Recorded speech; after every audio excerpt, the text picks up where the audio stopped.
আজকের খুতবার উদ্দেশ্য হচ্ছে আপনাদের সাথে সূরা হাদীদের একটি আয়াত শেয়ার করা। কিন্তু এই আয়াত থেকে কিছু শিক্ষা বলার আগে আমি প্রাসঙ্গিক কিছু কথা বলতে চাই। সূরা হাদীদের মাঝখানে আল্লাহ বিচার দিবসের একটি চিত্র তুলে ধরেছেন। বিচার দিবস এমন একটা বিষয় জানি আল্লাহ কোরআনে বহু জায়গায় আলোচনা করেছেন। সাধারণত তিনি যখন এই সম্পর্কে বলেন, তিনি বিশ্বাসীদের সম্পর্কে বলেন যারা জান্নাতের দিকে ধাবমান, এবং তিনি অবিশ্বাসীদের সম্পর্কে বলেন যারা জাহান্নামের দিকে অগ্রসর হচ্ছে। কিন্তু আলোচ্য অংশে একটি ব্যতিক্রমী চিত্র তুলে ধরা হয়েছে। এখানে আল্লাহ বিশ্বাসী এবং অবিশ্বাসীদের তুলনা করার পরিবর্তে তিনি বিশ্বাসী এবং মুনাফিকদের তুলনা করেছেন। আল্লাহ যেন আমাদেরকে তাদের অন্তর্ভুক্ত না করেন। আল্লাহ বিশ্বাসীদের বিপরীতে অবিশ্বাসীদের তুলনা করার পরিবর্তে বিশ্বাসীদের বিপরীতে এমন লোকদের তুলনা করেছেন যারা মনে করত যে তাদের ঈমান রয়েছে, অথবা ভান করত যে তারা মুসলিম, অথবা তাদের ঈমান রয়েছে, কিন্তু বিচার দিবসে আল্লাহর কাছে এই ঈমানের কোনো মূল্য থাকবে না। এরাই হলো মুনাফিক। আল্লাহ যেন আমাদেরকে তাদের অন্তর্ভুক্ত না করেন। সূরা হাদীদের এই আলোচ্য অংশটি আমাদের জানা খুবই জরুরি, কারণ এই অংশটি আমাদের জানায় যে বিচার দিবসে কিভাবে এই দলের অন্তর্ভুক্ত হওয়া থেকে রক্ষা পাওয়া যায়। সংক্ষেপে বলতে গেলে কিয়ামতের দিন বিশ্বাসীরা যখন দাঁড়াবে, রাসূল সাল্লাল্লাহু আলাইহি ওয়াসাল্লাম তাদের দেখতে পাবেন। ইয়াউমা তারা, তিনি দেখতে পাবেন মানে রাসূল সাল্লাল্লাহু আলাইহি ওয়াসাল্লাম দেখতে পাবেন আল মুমিনিনা ওয়াল মুমিনাত, বিশ্বাসী নারী এবং পুরুষদেরকে। ইয়াসআ নূরুহুম বাইনা আইদিহিম ওয়া বিআইমানিহিম, তাদের সম্মুখ ভাগে এবং ডান পাশে তাদের নূর ছোটাছুটি করবে। এর মানে হলো ইমানদার পুরুষ এবং ইমানদার নারীদের হৃদয় থেকে এবং ডান হাত থেকে জ্যোতি বিচ্ছুরিত হবে। এই আলোটি কেন জরুরি? কারণ আল্লাহর প্রতি আপনার আমার ঈমান যদি অকৃত্রিম হয় এবং বিশ্বাস দৃঢ় হয়, কিয়ামতের দিন এই বিশ্বাস জ্যোতিতে রূপান্তরিত হয়ে দীপ্তি ছড়াবে। আর এই বিশ্বাস দুনিয়াতে আমার কর্মকে প্রভাবিত করেছে। আমার হাতের সেই কাজগুলোই কিয়ামতের দিন আলোতে রূপান্তরিত হবে। সেদিন আমাদের কাছে দুটো আলো থাকবে। শেষ বিচারের দিনটি হবে নিকষ কালো একটি দিন। আধারে ঢাকা বিস্তীর্ণ পথ পাড়ি দিয়ে আমাদেরকে জান্নাতে পৌঁছাতে হবে, এবং সুদীর্ঘ পথ পাড়ি দিতে সবার আলো প্রয়োজন হবে। কিছু কিছু ব্যক্তির আলো হবে অনেক প্রখর। রাসূলুল্লাহ সাল্লাল্লাহু আলাইহি ওয়াসাল্লাম বলছেন তাদের আলো এত লম্বা হবে যে সেই আলো এক শহর থেকে আরেক শহর পর্যন্ত বিস্তৃত হবে। আবার কারো কারো আলো হবে অত্যন্ত অনুজ্জ্বল। সেই টিমটিমে আলোতে নিজের পা কোথায় ফেলছে কোনো মতে সেটুকুই শুধু দেখা যাবে। তাহলে মানুষ বিভিন্ন মাত্রায় আলো নিয়ে যখন জেগে উঠবে এবং জান্নাতের পথে যাত্রা শুরু করবে, তখন আল্লাহ তাআলার পক্ষ থেকে অভিনন্দন জানানো হবে, কারণ অন্তত তাদের নিজস্ব কিছু আলো রয়েছে। আর অনেকের তো কোনো আলোই নেই, তাই তাদের জান্নাতে যাওয়ার কোনো সুযোগ নেই। আল্লাহ বলবেন, বুশরাকুমুল ইয়াউম জান্নাতুন তাজরি মিন তাহতিহা আল-আনহার, আল্লাহ বলবেন আজ তোমাদের জন্য সুসংবাদ জান্নাতের, যার তলদেশ দিয়ে নদী প্রবাহিত। তোমাদের সামনেই এটা আছে, হাঁটতে থাকো, চলতে থাকো।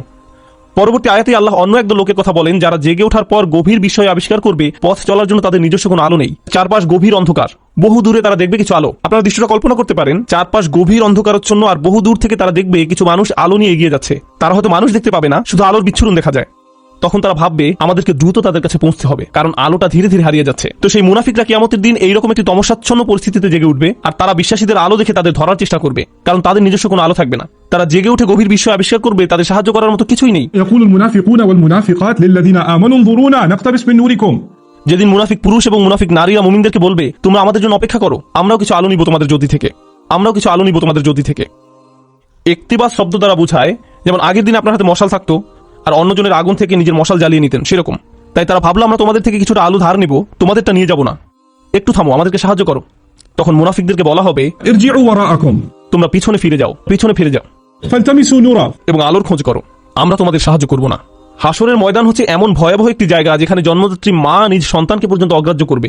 ভাই বোন, স্বামী স্ত্রী, বাবা মা, আত্মীয় স্বজন, প্রাণের বন্ধু, এই সব পার্থিব সম্পর্কগুলো ছিন্ন হবে। প্রতিটি মানুষ শুধুমাত্র নিজেকে বাঁচাতে উদ্বিগ্ন থাকবে, কেউ এমনকি পিছনে ফিরেও তাকাবে না। তোমরা পিছনে ফিরে যাও এবং আলোর খোঁজ করো, পিছনে ফিরে যাও এক প্রকার ব্যঙ্গাত্মক মন্তব্য, মানে দুনিয়াতে ফেরত যাও এবং আলোর সন্ধান করো। কারণ কেউ যদি দুনিয়াতে তার ঈমান ও কর্ম দিয়ে আলো সংগ্রহ না করে থাকে, তাহলে সেদিন তার নিজস্ব কোনো আলোই থাকবে না। ফালতামিসু নূরা, আলো সংগ্রহ করার একমাত্র জায়গা হলো এই দুনিয়া। তারপরে মুনাফিকরা মুসলমানদেরকে ধরার চেষ্টা করবে। এভাবে যখন তারা বিশ্বাসীদের নিকটবর্তী হবে, ফাদুরিবা বাইনাহুম বিসুরিন লাহু বাব, ঠিক এমন একটি মুহূর্তে দুই দলের মাঝে একটি বৃহৎ প্রকাণ্ড দেয়াল নেমে আসবে, যার একটি দরজা থাকবে। এই দরজা সম্পর্কে আমরা অন্য সময় আলোচনা করব। আল্লাহ বলেন অতঃপর উভয় দলের মাঝখানে খাড়া করা হবে একটা প্রাচীর, ফলে এখন তারা ধরার চেষ্টা করলেও পারবে না। দেয়ালটি খাড়া হওয়ার পর আল্লাহ বলেন দেয়ালের অন্য পাশে যে পাঁচটা মুনাফিকরা দেখতে পাবে না, সেখানে থাকবে আল্লাহর করুণা, দয়া এবং মমতা, আর অপর দিকে থাকবে কঠোর শাস্তি এবং অন্ধকার, কঠোর শাস্তি এবং অন্ধকার। তাহলে এখন শুধু অন্ধকারই নয়, রয়েছে বিশাল এক দেয়াল, ফলে তাদের পালানোর আর কোনো জায়গা নেই। আর পেছনে দেখতে পাবে শাস্তি তাদেরকে আচ্ছন্ন করার জন্য এগিয়ে আসছে। তখন এই মুনাফিকরা, আল্লাহ আমাদের তাদের অন্তর্ভুক্ত না করুন, মুনাফিকরা মরিয়া হয়ে বলবে আলাম নাকুম মাআকুম, আমরা কি তোমাদের সাথে ছিলাম না? লক্ষ্য করুন, মুনাফিকরা অপর পাশে থাকা মুমিনদেরকে ডাকছে। স্পষ্টতই দরজা এই পাশ থেকে খোলা যায় না। আরে দরজাটা খোলো না, আমরা তো তোমাদের সাথেই থাকতাম। এভাবে মরিয়া হয়ে ডাকা হবে। সামনে অগ্রসর হওয়ার পূর্বে এটা বোঝা গুরুত্বপূর্ণ। এই কারণেই আমি আজকের খুতবার জন্য এই আয়াতটি পছন্দ করেছি, এই বাক্যটার কারণে, আলাম নাকুম মাকুম, আমরা কি তোমাদের সাথে ছিলাম না? ব্যাপারটা হলো এই লোকগুলো যারা দেয়ালের ভয়ঙ্কর পাশে থেকে গেছে, যারা মরিয়া হয়ে আছে, যাদের নিজস্ব কোনো আলো নেই, তারা ভাবতো তারাও মুমিনদের অন্তর্ভুক্ত। তারা এটা নিয়ে খুবই আত্মবিশ্বাসী ছিল, এত আত্মবিশ্বাসী ছিল যে তারা কিয়ামতের দিনও সেই কথা বলছে, আমরা তোমাদের সাথে নামাজ পড়তাম, তোমাদের সাথে ব্যবসা করতাম, বন্ধু ছিলাম, আত্মীয়তার সম্পর্ক ছিল, চাচাতো মামাতো ভাই বোন ছিলাম, আমরা তো একই কলেজে ভার্সিটিতে গিয়েছি, কেন আজ আমরা বিচ্ছিন্ন? কেন এই সম্পর্ক ছেদ ঘটছে আজকে? এখন অপর পাশে অবস্থিত মুমিনরা নিজেদেরকে নিরাপদ মনে করছে, দেয়াল স্থাপিত হওয়ার কারণে এই পাশের মুনাফিকরা চরম আতঙ্কগ্রস্ত হয়ে পড়লো। অন্যদিকে অপর পাশে অবস্থিত মুমিনরা নিজেদেরকে অনেক বেশি নিরাপদ মনে করছে, তাদের আর কোনো তাড়াহুড়ার প্রয়োজন নেই, কারণ এখন সম্পূর্ণ নিরাপদ। এখন তারা সময় নিয়ে মুনাফিকদের উত্তর দিচ্ছে, এই কারণে তোমরা আজ আমাদের সাথে নেই, তোমরা আজ আমাদের সাথে নেই। জান্নাতি লোকেরা সর্বপ্রথম তাদের বলেছিল, পেছনে ফিরে গিয়ে আলোর তালাশ করো, فالتمسوا نورا পেছনে ফিরে গিয়ে আলোর তালাশ করো, স্পষ্টতই তোমাদের আলো নেই। আবার মুনাফিকরা সম্পূর্ণ হতবাক, আমাদেরও তো তোমাদের মতো আলো পাওয়ার কথা ছিল। এখন জান্নাতি মানুষরা মুনাফিকদের ব্যাপারে বর্ণনা করবে, এই লোকগুলো তো আলো ছিল, তাদের বিশ্বাস ছিল, এই লোকগুলো তো আলো ছিল, কিভাবে তারা এটা হারালো? কিভাবে তারা কিয়ামতের দিন সম্পূর্ণ দেউলিয়া হয়ে পড়ল? এই আয়াতটি বিশেষভাবে নিগুড় একটি আয়াত। এই আয়াতে বর্ণিত হয়েছে কিভাবে একজন মুমিন ক্রমে ক্রমে ঈমান হারায়, কিভাবে একজন মানুষ ঈমানের মতো মহামূল্যবান জিনিস পাওয়ার পরেও পরিশেষে তা হারিয়ে ফেলে। রাতারাতি কোনো ব্যক্তির ঈমান ধ্বংস হয়ে যায় না, একদিন সকালে ঘুম থেকে উঠে কোনো ঈমানদার ব্যক্তি মুনাফিক হয়ে যায় না। এটা একটা পর্যায়ক্রমিক প্রক্রিয়া। এই প্রক্রিয়াটি এই নিরন্তর বাণীতে প্রকাশিত হয়েছে। বালা, অবশ্যই তোমরা আমাদের সাথে ছিলে। ওয়ালাকিন্নাকুম ফাতানতুম আনফুসাকুম। আমি প্রথমে সহজ অনুবাদ বলছি, পরে ব্যাখ্যা করব। ওয়ালাকিন্নাকুম ফাতানতুম আনফুসাকুম। 1 নম্বর, তোমরা নিজেরাই নিজেদের বিপদগ্রস্ত করেছো। আরবিতে ফাতানা শব্দটির অর্থ হচ্ছে কোনো কিছুতে পরীক্ষাতে ফেলা। স্বর্ণ গলিয়ে তার খাদ ফেলে দিয়ে ধীরে ধীরে বিশুদ্ধ করার প্রক্রিয়াটিকেও ফাতানা বলা হয়। স্বর্ণ নিখাত করার প্রক্রিয়াটি কিন্তু সহজ নয়, বরং এটি একটি যন্ত্রণাদায়ক দহন প্রক্রিয়া। ফাতানতুম আনফুসাকুম এর অনেকগুলো ব্যাখ্যা আছে, তবে আজকের খুতবার জন্য একটা বিষয়কে হাইলাইট করব। তুমি নিজেকে বারংবার জেনে বুঝে এমন পরিস্থিতিতে ফেলেছো যেখানে তোমার ঈমান পদে পদে কঠিন পরীক্ষার সম্মুখীন হবে। এখানে জিনিসটা বোঝার চেষ্টা করুন, ঈমানের জন্য ক্ষতিকর হবে জেনেও আপনি বারবার নিজেকে এমন পরিবেশের সম্মুখীন করেছেন এবং নিজেকে বুঝিয়েছেন আমি এটা সামলে নিতে পারবো। আপনি নিজেকে এমন সব বন্ধু আত্মীয় স্বজন দিয়ে পরিবেষ্টিত করে রেখেছেন যারা খারাপ কাজ করে, খারাপ কথা বলে, অশ্লীল জিনিস দেখে, কিন্তু আপনি নিজেকে বুঝিয়েছেন আমি তাদের মতো না। আপনি বারবার ওই সব পরিবেশে যেতেন, আপনি এমন সব আড্ডায় জায়গায় পরিস্থিতিতে দিনের পর দিন, মাসের পর মাস, বছরের পর বছর মিশেছেন। আপনি নিজেকে প্রবোধ দিয়েছেন এইসব আমার উপরে কোনো প্রভাব ফেলবে না, সবাইকে প্রভাবিত করলেও আমাকে করবে না। এমনিতেই তারা ঈমান হারা হয়ে যায়নি। ঈমান ধ্বংসের প্রথম ধাপটি হচ্ছে অসৎসঙ্গ। তারা নিজেদেরকে সন্দেহজনক পরিস্থিতিতে ফেলে রাখতো, আর তারা ভাবতো এতে তাদের উপর কোনো প্রভাবই ফেলবে না। আমি একটি হালকা উদাহরণ দিব, আশা করি পয়েন্টটা আপনারা বুঝতে পারবেন। বাসায় যখন অনেক তেল মশলা দিয়ে রান্না করেন, তখন সারা বাড়িতে সেই গন্ধে ভরে যায়। আপনি বাসার ভেতর থেকে সেই গন্ধ বুঝতে পারবেন না, কিন্তু যখন বাইরে থেকে একজন বাসায় প্রবেশ করে, বিশেষত কোনো আরব যদি আসে, সে ভাবে যে কোনো দূষিত পরিবেশে এসে পড়েছে। কয়েক ঘন্টা পার হওয়ার পর সে অভ্যস্ত হয়ে যায়, শুধু অক্সিজেন মনে হয়। ঠিক একইভাবে আপনি প্রথমে খারাপ কোনো পরিবেশে গমন করলে সাথে সাথে বুঝতে পারেন এটা ঠিক নয়, আমি খারাপ হয়ে যাব, আমার এখানে থাকা উচিত নয়। আপনার অন্তর অস্বস্তি অনুভব করে। কিন্তু আপনি যদি বারবার এই পরিবেশে যেতে থাকেন, তখন কি হবে? আপনি আর খারাপ বোধ করবেন না। কেউ যদি জীবনে প্রথমবার কোনো ধূমপায়ীর পাশে বসে, তখন সিগারেটের গন্ধে সে কাশতে থাকবে, যোগ দিয়ে পানি আসবে, ফ্রেশ বাতাসের জন্য ছটফট করবে এবং সে দ্রুত সেই জায়গা ছেড়ে চলে যেতে চাইবে। বছরখানেক পর এটাই তাদের অক্সিজেনে পরিণত হয়। সিগারেট ছাড়া তারা নিঃশ্বাসও নিতে পারে না। তাহলে প্রথম সমস্যা হলো আপনি নিজেকে অসৎ পরিবেশে ফেলে রাখেন। ফাতানতুম আনফুসাকুম। দ্বিতীয় সমস্যাটি কি ছিল? দ্বিতীয় সমস্যাটি ছিল ওয়াতারাব্বাসতুম। তোমরা প্রতীক্ষা করেছো, দীর্ঘসূত্রিতা করেছো। এখানে দীর্ঘসূত্রিতা বলতে কি বোঝানো হচ্ছে? আপনি বুঝতে পেরেছিলেন যে এটা খারাপ, আপনার নিজের বিবেকের মাধ্যমে আপনি বুঝতে পেরেছিলেন যে আমার নিজেকে পরিবর্তন করা উচিত, কিন্তু নিজেকে বুঝিয়েছেন ইনশাআল্লাহ আমি খুব দ্রুত নিজেকে পরিবর্তন করব, আমি জানি নিজেকে পাল্টাতে হবে, আমি জানি এটা খারাপ, শুধু এই সপ্তাহ পরেই আমি সম্পূর্ণ ভিন্ন মানুষে পরিণত হব। বেশি না, আর একটা সেমিস্টার 2 মাস ওই বকে যাওয়া বন্ধুদের সাথে থাকবো, তারপর আমি অন্য কোর্স নিব। এখন ওদেরকে রাগানো ঠিক হবে না। আমি জানি এটা খারাপ, শুধু এই 1 মাস আমি এসব করব। আর এই 1 সপ্তাহ, এই আর 1টা বা 2টা পার্টি, 1টা-2টা ড্রিঙ্কস, এভাবে আপনি নিজেকে বলতে থাকেন। আর সামান্য একটু এই 9-10 মাস পরেই তো রমজানে সব ছেড়ে দিব, পুরোই চেঞ্জ হয়ে যাব। আমার প্ল্যান আছে হজে যাওয়ার, হজ থেকে আসার পর দেখবেন আমি কেমন ভালো মানুষে পরিণত হই। এভাবে আপনি নিজেকে বলতে থাকেন আর সামান্য একটু, কিন্তু সে পর্যন্ত আমার জন্য দোয়া করতে থাকুন। এই মুহূর্ত থেকে নিজেকে পরিবর্তন করতে চান না, আপনি নিজেকে শুধু খারাপ পরিবেশে ফেলেই রাখছেন না, এখনো নিজেকে পরিবর্তনের জন্য কোনো পদক্ষেপ নিতেও প্রস্তুত নন। মনে হচ্ছে আপনার কাছ থেকে অনেক বেশি কিছু চাওয়া হচ্ছে। যেভাবে আছেন সেভাবেই থাকতে চান, আরো কিছু খারাপ উপভোগ করতে চান। এটাই ওয়াতারাব্বাসতুম। আপনি ধারণা করে আছেন, আপনার প্রথম ধারণা ছিল আমি খারাপ পরিবেশে থাকলেও এটা আমার উপর কোনো প্রভাব ফেলতে পারবে না, সময়ের সাথে সাথে ভয়ঙ্কর খারাপ কিছু আপনার কাছে স্বাভাবিক হয়ে যায়। এখন অতারাব্বাসতুম বা অপেক্ষা করতে থাকা, দীর্ঘসূত্রিতা করার প্রভাব কি? আপনি ভাবছিলেন আপনি যে কোনো সময় এই খারাপ কর্ম পরিত্যাগ করতে পারবেন, সব খারাপ সঙ্গ থেকে যে কোনো সময় সরে আসতে পারবেন। আমি তো আর আসক্ত না, আমার তো আর এটার দরকার নেই, আমি তো আর এর সাথে আটকে যাইনি, যখন তখন বেরিয়ে যেতে পারবো। কিন্তু বাস্তবতা এটা নয়। যত বেশি সময় আপনি এর সাথে জড়িয়ে থাকবেন, আপনি তত বেশি এতে আসক্ত হবেন। তারপর এর থেকে বেরিয়ে যাওয়া অসম্ভব হয়ে পড়ে। আপনি আষ্টে পৃষ্ঠে মাথা পড়েন, সম্পূর্ণ ডুবন্ত অবস্থায় নিজেকে আবিষ্কার করেন। আপনি এখন জানেনও না এই পরিবেশের বাইরে সুস্থ জীবনের মানে কি। এরপর আপনি নিজেকে বলতে শুরু করেন অনেক দেরি হয়ে গেছে, আর সম্ভব না। এরকম ঘটার পর এক অপরাধ বোধের জন্ম নিবে। আমি বহুদিন ধরে এত পাপ কাজ করে আসছি, আমার আরো অনেক আগেই তওবা করা উচিত ছিল, এখন অনেক দেরি হয়ে গেছে। নিজেকে খারাপ ভাবতে অথবা মনের ভেতর অনুশোচনা নিয়ে বেশি দিন কাটাতে কেউই পছন্দ করে না। তখন শয়তান এসে বলবে তুমি এত অপরাধ বোধে ভুগছো কেন? তোমার তো কোনো দোষ নেই। এই ইসলাম নামের জিনিসটাই তোমার মনের ভিতর যত অপরাধবোধের জন্ম দিয়েছে। এই ইসলাম বলছে এটা হারাম, ওটা গুনাহ, এভাবে কথা বলবে না, ওটা খেও না, অমুকটা দেখো না, ওখানে যেও না। এই ইসলাম তোমাকে নিজের সম্পর্কে খারাপ ধারণা দিচ্ছে। আচ্ছা, এই ইসলাম যে এত কঠিন সব নিয়মকানুন মেনে চলতে বলছে, এটা সত্য কিনা তুমি কি নিশ্চিত? শয়তানের ওয়াসওয়াসা শুনে বিভ্রান্ত ব্যক্তি ভাবতে থাকে, আমি আসলে কেন ইসলামে বিশ্বাস করি? মনে হয় যেন ইসলাম চায় না আমি আনন্দে থাকি। আমি শুধু আমার জীবন উপভোগ করতে চাই, আমি সুখী হতে চাই, আমি স্বাধীনভাবে বন্ধু বান্ধবের সাথে মৌজ মাস্তি করতে চাই, জীবনকে সর্বোচ্চ উপভোগ করতে চাই। আমি তো এমনিতেই কোরআনের সত্যতা সম্পর্কে নিশ্চিত নই। আল্লাহ বলে কেউ আছে কিনা এই ব্যাপারে আমার সন্দেহ আছে। এই কোরআন হাদিস কতটা নির্ভরযোগ্য? আমাদের আশেপাশে এরকম বিভ্রান্ত অবস্থায় অনেক আব্দুল্লাহ, জয়নব, আলী, ফাতিমা, আব্দুল করিম, আহমদ, রুকাইয়া তরুণ তরুণীর আমরা দেখতে পাই। তারা খুব নির্ভীকভাবে বলে ইসলাম নিয়ে আমার মনে অনেক সন্দেহ আছে। আর এই মানুষগুলো এমন নয় যে তাদের দর্শন শাস্ত্রে পিএইচডি রয়েছে বা ইসলামের ইতিহাসে ব্যাপক জ্ঞান রয়েছে কিংবা এসব বিষয়ে বহুদিনের অধ্যয়নের ফলে তাদের মনে ধীরে ধীরে সংশয়ের জন্ম নিয়েছে। আসল ব্যাপার তা নয়। এরা নিজেদের জন্য জেনে বুঝে খারাপ সঙ্গ এবং অসৎ পরিবেশ বেছে নিয়েছিল। আমি এমন শত শত মানুষের সাথে কথা বলেছি, তারা আক্ষরিক অর্থে এই আয়াতের ভিতরে জীবনযাপন করছে। তোমরা নিজেরাই নিজেদেরকে বিপদগ্রস্ত করেছো, প্রতীক্ষা করেছো, সন্দেহ পোষণ করেছো এবং অলিক আশার পেছনে বিভ্রান্ত হয়েছো। অবশেষে আল্লাহর আদেশ এসে পৌঁছেছে। তারপর এক সময় তারা ধর্ম নিয়ে সন্দেহ পোষণ করতে থাকে, কিন্তু তাদের এই সন্দেহের সাথে যুক্তি বা বুদ্ধির কোনো সম্পর্ক নেই। ওয়ারতাবতুম, সন্দেহ পোষণ করেছে। জানেন সন্দেহ কি করে? সন্দেহ প্রথমে তাদের ইসলামের গণ্ডি থেকে বের করে দিবে। তারা এভাবে নিজেকে সান্ত্বনা দিবে, এটা তো আসলে পুরোপুরি সত্য না। সুতরাং এটা না মানার কারণে আমার খারাপ অনুভব করার দরকার নেই। যখন তাদের মনে সন্দেহ দানা বাঁধতে থাকে এবং সময়ের সাথে সাথে সেই দানা দেয়ালে পরিণত হয়, তখন তারা এই দেয়ালের আড়ালে নিজেকে লুকাবে এবং নানা প্রকারের অনৈতিক কাজের বৈধতা দিবে। একবার যখন তারা এই পর্যায়ে এসে উপনীত হবে, তখন দুটো জিনিস তাদের কাছ থেকে তুলে নেওয়া হবে। জান্নাতের আকাঙ্ক্ষা কেড়ে নেওয়া হবে, আল্লাহর সন্তুষ্টি লাভের আকাঙ্ক্ষা কেড়ে নেওয়া হবে, অন্তরে সেই বিশেষ নূর ধারণ, স্পৃহা, এইসব কিছু চাওয়ার বাসনা হারাবে। তাদের এই দুনিয়াতেই সেটা নেই। যে লোক আল্লাহর নিকট থেকে সেই সফলতা পেতে চায়, আল্লাহ তাদেরকে এই দুনিয়াতেই তা দিবেন, কিন্তু সেই আকাঙ্ক্ষা তো এখন আর অবশিষ্ট নেই। তাদের এই সম্পর্কে সন্দেহ রয়েছে। 2 নাম্বার, জাহান্নামের ভয় হারাবে। এই দুইটা জিনিস তারা হারাবে, আল্লাহর সন্তুষ্টি লাভের প্রত্যাশা এবং জাহান্নামের আতঙ্ক। এই ব্যক্তির কাছে এখন কিয়ামত বা বিচার দিবসের কোনো মূল্য নেই। কেউ তার সামনে জান্নাত জাহান্নাম শেষ বিচারের কথা বললে এটা তার কাছে তামাশা মনে হয় এবং এমনকি এইসব নিয়ে হাসি ঠাট্টা করবে। যখন কারো অন্তর থেকে আখিরাতের প্রাপ্তির আশা হারিয়ে যায় এবং জাহান্নামের শাস্তির ভয় মন থেকে দূর হয়ে যায়, তখন কি হয় জানেন? তখন তার কাছে শুধু একটা জিনিসই গুরুত্ব পায়, দুনিয়া। মনে প্রাণে পুরোপুরি দুনিয়ামুখী হয়ে যায়। যেহেতু পরকাল বলে কিছু নেই, তাই এই দুনিয়াতেই যা কিছু করার পাবার জন্য মরিয়া হয়ে যেতে হবে। অর্থ, বিত্ত, সাফল্য, সম্পদ, জনপ্রিয়তা, বিনোদন, মৌজ মাস্তি, সব ধরনের ম্যাটেরিয়াল থিং যে কোনো ভাবে যে কোনো পথে অর্জন করাটাই মুখ্য ব্যাপার হয়ে দাঁড়াবে। সে ভাববে দুনিয়া দিয়ে এইসব প্রাপ্তির ভিতরে রয়েছে সব আনন্দ এবং চূড়ান্ত মানসিক তৃপ্তি, মৌজ মাস্তি, সব ধরনের ম্যাটেরিয়াল থিং। তাই পরবর্তী ধাপটা হচ্ছে অগররাতকুমুল আমানিয়ু, অলিক আশার পেছনে বিভ্রান্ত হয়েছে। সে মিথ্যা আশার পেছনে ছুটেছে এবং মনে করেছে পার্থিব অর্জন তাকে সুখী করবে। সে তার সম্পূর্ণ জীবন শুধু এই লক্ষ্যেই ব্যয় করেছে।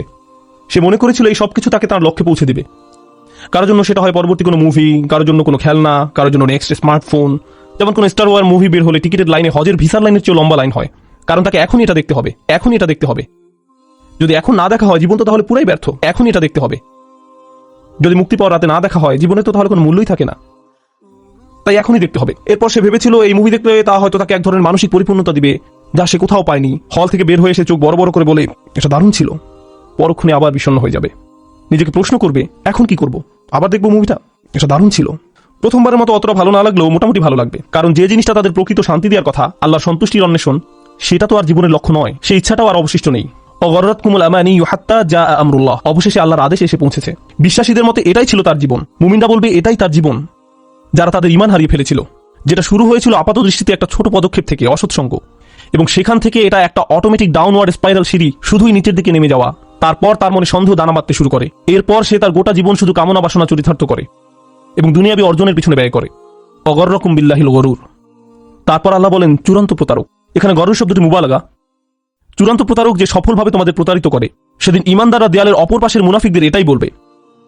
এটা একটা ভয়ানক দৃশ্য যা কোরআনে বর্ণিত হয়েছে। দেয়ালের এক পাশে দাঁড়িয়ে মুনাফিকরা ভাবছে কেন আমাদের অপর পাশে যেতে দেওয়া হচ্ছে না, কেন তারা দেয়ালের ওই পারে আটকে গেছে। তখন দেয়ালের অপর পাশ থেকে বিশ্বাসী সাথীরা ধাপে ধাপে ধাপে বর্ণনা করবে কেন তারা দেয়ালের ওই পারে আটকে গেছে।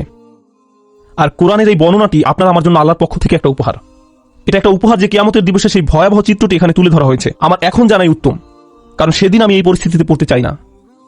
তখন জেনে দিশেহারা, আতঙ্কিত, আশাহত হয়ে পড়তে চাই না। কেন আমি আল্লাহ প্রদত্ত ঈমান হারিয়ে ফেললাম। আপনারা যারা এখানে বসে আছেন, সকল ঈমানদারের অন্তরে আল্লাহ আলো দিয়েছেন। আল্লাহ আমাদের এটা দিয়েছেন। এখন প্রশ্ন হচ্ছে আমরা এই নূরকে অন্তরে ধারণ করতে পারছি কিনা। আমাদের নিজেদের দিকে তাকিয়ে দেখতে হবে আমরা কোথায় আছি। কেউ কেউ হয়তো অসৎ সঙ্গের ফিতনার সাথে জড়িয়ে আছি। হতে পারে আপনি মাত্র প্রথম ধাপে আছেন আর ভাবছেন যাক না আরো কিছুদিন। হয়তো এটা এমনও হতে পারে আপনি এখন শেষ ধাপে আছেন। তাই শুধু দুনিয়াবী জিনিসের মাঝে আপনি চূড়ান্ত সাফল্য এবং মানসিক প্রশান্তি খুঁজে বেড়ান। এই আলো ছাড়া আমাদের যা কিছু অর্জন অথবা উপার্জন, শেষ বিচারের দিনে এই সব কিছু হবে মূল্যহীন। শেষ বিচারের দিনে এই সব কিছু হবে মূল্যহীন। তাই এই অনুচ্ছেদে আল্লাহ তাআলা এটাকে প্রথমে আলো হিসাবে বর্ণনা করেছেন। বিচার দিবসে এই আলোরই একমাত্র মূল্য থাকবে। তাই এই অনুচ্ছেদের প্রথমে আল্লাহ তাআলা এটাকে আলো হিসাবে বর্ণনা করেছেন। বিচার দিবসে এই আলোরই একমাত্র মূল্য থাকবে। কুরআনের আরেকটি সূরায় যেমন বলা হয়েছে, ইল্লামান আতাল্লাহা বিকলবিন সালিম, যে সুস্থ অন্তর নিয়ে তার রবের কাছে আসবে, যে অন্তর তাদের সম্মুখে আলোর দ্যুতি ছড়াবে। এই দুনিয়াতে আপনার আমার আর বাকি যা কিছু আছে সবই অর্থহীন। শেষ বিচারের দিনে আল্লাহর সামনে এর সবই গুরুত্বহীন। কিছুদিনের জন্য আমরা এইসব উপভোগ করতে পারি, কিন্তু যদি এর ফাঁদে আটকে যাই এবং আমাদের অন্তরের সব জায়গা দখল করে নেয়, অন্তরে আর কোনো জায়গা বাকি থাকবে না। আর তাই এর পরের আয়াতে আল্লাহ তাআলা বলছেন, ফালিয়াউমা লা ইউখাযু মিনকুম ফিদিয়াতুন ওয়ালা মিনাল্লাযিনা কাফারু মাওয়াকুমুন নার হিয়া মাওলাকুম ওয়া বিইসাল মাসির। আজকে তোমাদের কাছ থেকে কোনো মুক্তিপণ, কোনো ক্ষতিপূরণ গ্রহণ করা হবে না। কোনো কিছু বন্ধক দেওয়ার চেষ্টা করো না। আজকে ওই দরজাগুলোতে তোমাদের প্রবেশাধিকার নিষিদ্ধ। কোনো ধরনের জরিমানা বা মুক্তিপণ দিয়ে দরজাগুলোর ওই পাশে যাওয়ার কোনো সুযোগ নেই। তোমাদের থেকে নয়, কাফেরদের থেকেও নয়। এই আয়াতের ভীতিকর দিক হলো, লা ইউখাযু মিনকুম ফিদিয়াতুন ওয়ালা মিনাল্লাযিনা কাফারু। আজকে তোমাদের এবং কাফেরদের একই পরিণতি। আপনি এবং কাফেররা আজ একই দলে পড়ে গেছেন। আমি তোমাদের নিকট থেকে কোনো মুক্তিপণ গ্রহণ করব না, কাফেরদের থেকেও নয়। তোমাদের সবার আবাসস্থল জাহান্নাম। কতই না নিকৃষ্ট এই প্রত্যাবর্তন স্থল। শেষ বিচারের দিবসের এই পূর্ণ চিত্রটি তুলে ধরার পর আল্লাহ সুবহানাহু ওয়া তাআলা এভাবে উপসংহার টানেন। আমিও এই আয়াত দিয়ে আজকের আলোচনা সমাপ্তি টানব এবং নিজেদের বারবার মনে করিয়ে দিব যে সেই নিম্নমুখী পথটি অনুসরণ করা যাবে না, এবং আমাদের অন্তরে যেটুকু ক্ষুদ্র আলো এখনো পর্যন্ত বর্তমান আছে তা কিভাবে দিন দিন আরো শক্তিশালী করব। আল্লাহ নিজেই বলেন, আলাম ইয়ানিল্লাযিনা আমানু আন তাখশা কুলুবুহুম লিযিকরিল্লাহ, অর্থাৎ যারা মুমিন তাদের জন্য কি আল্লাহর স্মরণে এবং যে সত্য অবতীর্ণ হয়েছে তার কারণে হৃদয় বিগলিত হওয়ার সময় আসেনি। সত্যিকার অর্থে আল্লাহকে স্মরণ করলে অন্তর নরম হবে। আপনার অন্তর যত বেশি আল্লাহকে স্মরণ করবে, যত বেশি আল্লাহকে স্মরণ করবে, কারণ আল্লাহ নূরুস সামাওয়াতি ওয়াল আরদ, আল্লাহ নবমণ্ডল এবং ভূমণ্ডলের নূর। আল্লাহকে আমরা যত বেশি স্মরণ করব তত বেশি আমাদের অন্তরে নূর ধারণ করতে পারবো। তাই তিনি বলছেন আল্লাহকে স্মরণ করো। এরপর তিনি বলেন কিভাবে তুমি আল্লাহকে স্মরণ করবে। আরবিতে এটাকে আতফে বায়ান বলা হয়। ওমা নাযালা মিনাল হক, যে সত্য অবতীর্ণ হয়েছে তার কারণে হৃদয় বিগলিত হওয়া উচিত। ওহির কারণে, কোরআনের কারণে। কোরআন নিয়ে গভীর চিন্তা করুন, কোরআনের মাধ্যমে আল্লাহকে স্মরণ করুন। যখন কোরআনের আয়াত তেলাওয়াত করবেন তখন কান্নাকাটি করুন। আল্লাহ যে উপহারটি আপনাকে দান করেছেন আপনার জীবনে তার অর্থ কি তা নিয়ে চিন্তা করুন। কোরআনে শুধু আল্লাহকে জ্যোতি হিসাবে উল্লেখ করা হয়নি, কোরআনকেও জ্যোতি হিসাবে উল্লেখ করা হয়েছে। ফাআমিনু বিল্লাহি ওয়া রাসূলিহি ওয়া নূরিল্লাযী আনজালনা। কোরআনে শুধু আল্লাহকে জ্যোতি হিসাবে উল্লেখ করা হয়নি, কোরআনকেও জ্যোতি হিসাবে উল্লেখ করা হয়েছে। সরাসরি কোরআনকে নূর বা জ্যোতি বলা হয়েছে। অতএব তোমরা আল্লাহ, তার রসুল এবং অবতীর্ণ নূরের প্রতি বিশ্বাস স্থাপন করো। আপনার নিজের ব্যক্তিগত উন্নতির জন্য কোরআনের সাথে যে সময় ব্যয় করেন, যখন আমরা বসে কোরআন পড়ব, গভীরভাবে ভাববো যে আমাদের প্রভু আমাদের কি বলছেন, তাহলে এই অনুশীলন আমাদের হৃদয়কে আলোকিত করে তুলবে। আর আমাদের জীবনে এই আলোর চেয়ে দামি কোনো সম্পদের অস্তিত্ব নেই। আমরা এখন এর মূল্য বুঝতে পারছি না, কিন্তু সেদিন এর মূল্য বোঝা যাবে যেদিন আমাদের চারপাশ গহীন অন্ধকারে নিমজ্জিত থাকবে। আমাদের বক্ষ এবং ডান হাত থেকে নির্গত আলো ছাড়া আর কোনো আলো থাকবে না, কোনো আলো থাকবে না। ولا يكونوا كالذين أوتوا الكتاب من قبل فطال عليهم الأمد فقست قلوبهم وكثير منهم فاسقون। তারা তাদের মতো যেন না হয় যাদেরকে পূর্বে কিতাব দেওয়া হয়েছিল, তাদের উপর সুদীর্ঘ কাল অতিক্রান্ত হয়েছে, তাদের অন্তঃকরণ কঠিন হয়ে গেছে। তাদের নিকট কিতাব ছিল কিন্তু তারা এর কোনো মূল্য দেয়নি। এটা সম্ভব যে কোনো জাতির নিকট আল্লাহর কিতাব থাকতে পারে। আমাদের পূর্বে বিভিন্ন জাতির নিকট কিতাব ছিল, তাওরাত ছিল, ইনজিল ছিল, তাদের নিকট অনেক কিতাব ছিল, তারা সেটা থেকে কোনো উপকার গ্রহণ করেনি। লাম ইয়ান্তাফিউ মিনহা, তারা ওই বইগুলো থেকে কোনো উপকার নেয়নি। ওই কিতাবগুলো দিয়ে তাদের অন্তর আলোকিত করার কোনো চেষ্টা করেনি। হয়তো তারা ভুল উদ্দেশ্যে ওই বইগুলো ব্যবহার করেছিল, হতে পারে আনুষ্ঠানিকতা পালনের উদ্দেশ্য করেছিল, হয়তো তারা মাঝে মধ্যে শুধু তিলাওয়াত করে আনন্দ নিত। আল্লাহর কিতাবকে তারা এমন বিষয়ে পরিণত করেছিল। কুরআনও আজ আমাদের নিকট এমন হয়ে গেছে, শুধু বিয়ে শাদী অনুষ্ঠানে এটা তেলাওয়াত করি। আমাদের অন্তর বিগলিত করার জন্য আজ আমরা কুরআন অধ্যয়ন করি না। এটা ইতিহাসের এক নির্মম ট্র্যাজেডি যে মানুষ আল্লাহর কিতাব থেকে উপকৃত হয় না, অথচ যা এসেছিল মানুষের অন্তরকে কোমল করে কিয়ামতের দিন আল্লাহর সামনে দণ্ডায়মান হওয়ার জন্য প্রস্তুত করতে। আর তাই এটা এখন আপনার আমার দায়িত্ব। এজন্যই বলা হয়েছে, ওয়ালা ইয়াকুনু কাল্লাযিনা উতুল কিতাবা মিন ক্বাবল ফাতালা আলাইহিমুল আমাদ ফাকাসাত কুলুবুহুম। তাদের অন্তঃকরণ কঠিন হয়ে গেছে। যখন তাদের অন্তর কঠিন হয়ে পড়ে তখন সেখানে কোনো আলো ঢুকতে পারে না। কিয়ামতের দিন সেই অন্তর আপনার কোনো উপকার করবে না। ওয়া কাসীরুম মিনহুম ফাসিকুন, তাদের অধিকাংশই পাপাচারী। আল্লাহ আযজা ওয়া জাল্লা এই কয়েকটি আয়াতে একজন বিশ্বাসীর জীবনের অন্যতম গুরুত্বপূর্ণ একটি চিত্র তুলে ধরেছেন। আজকে আমি আপনি যে ঈমান ধারণ করি সেটা ধ্রুব নয়। আমাদের অন্তরে যে ঈমানের জ্যোতি দেওয়া হয়েছে সেটা আজীবন থাকবে এমন কোনো গ্যারান্টি নেই। আজকে আমার ঈমান আছে বলেই আমি নিরাপদ, সেটা ভাবার কোনো অবকাশ নেই। কেউ আমাদের মুসলিম মনে করে সালাম দেয় আর আমরাও জবাবে ওয়ালাইকুম আসসালাম বলি, ফলে আমরা মনে করি যে আমরা সবাই মুসলিম, আমাদের সবার অন্তরে আলো আছে। কিন্তু এই আয়াতগুলোর মতে কিছু মানুষ কিয়ামতের দিন জেগে উঠে হতচকিত হয়ে পড়বে, কিছু মানুষ কিয়ামতের দিন জেগে উঠে অবাক হয়ে যাবে। সেভাবে আমি মনে করেছিলাম আমি তোমাদের সাথে, কিন্তু সে তার সাথে নয়। তাই ভালো হয় আমরা যদি এখনই বুঝতে পারি। এটা স্বয়ংক্রিয় নয়, এটার গ্যারান্টি নেই। আপনাকে ব্যক্তিগতভাবে এর জন্য প্রচেষ্টা চালাতে হবে, আমাকে ব্যক্তিগতভাবে এর জন্য প্রচেষ্টা চালাতে হবে। বিচার দিবসে আপনার ইমান যেমন আপনাকে সাহায্য করবে না, তেমনি আমার ইমানও আপনাকে সাহায্য করবে না। আমরা সবাই নিজ নিজ চিন্তায় অস্থির থাকবো, নিজেদের আলোর জন্য চিন্তা করবো। ইরজিউ ওয়ারাকুম ফালতামিসু নূরা, তোমরা পিছনে ফিরে যাও এবং আলোর খোঁজ করো। এখন আমরা একে অন্যের সাহায্য করতে পারি, এখন আমরা একে অন্যের ইমান শক্তিশালী করার ক্ষেত্রে ভূমিকা রাখতে পারি, কিন্তু সেদিন আল্লাহর সাহায্য ছাড়া আর কোনো সাহায্য থাকবে না। আল্লাহ আযজা ওয়া জাল্লা আমাদেরকে তাদের অন্তর্ভুক্ত করুন যারা তাদের আলো সংরক্ষণ করবে। আল্লাহ আযজা ওয়া জাল্লা আমাদেরকে তাদের অন্তর্ভুক্ত করুন যারা দেয়ালের ক্ষতিকর পাশে থাকবে না। আল্লাহ আযজা ওয়া জাল্লা আমাদের নিজেদের এবং আমাদের প্রিয় মানুষদের মুনাফিকি থেকে রক্ষা করুন। আল্লাহ আমাদের অন্তরকে কঠিন হওয়া থেকে রক্ষা করুন। আল্লাহর স্মরণে এবং কোরআনের বাণীতে অন্তরকে আর্দ্র, নমনীয় এবং জ্যোতির্ময় করে দিন। বারাকাল্লাহু লি ওয়া লাকুম। আসসালামু আলাইকুম ওয়া রাহমাতুল্লাহ।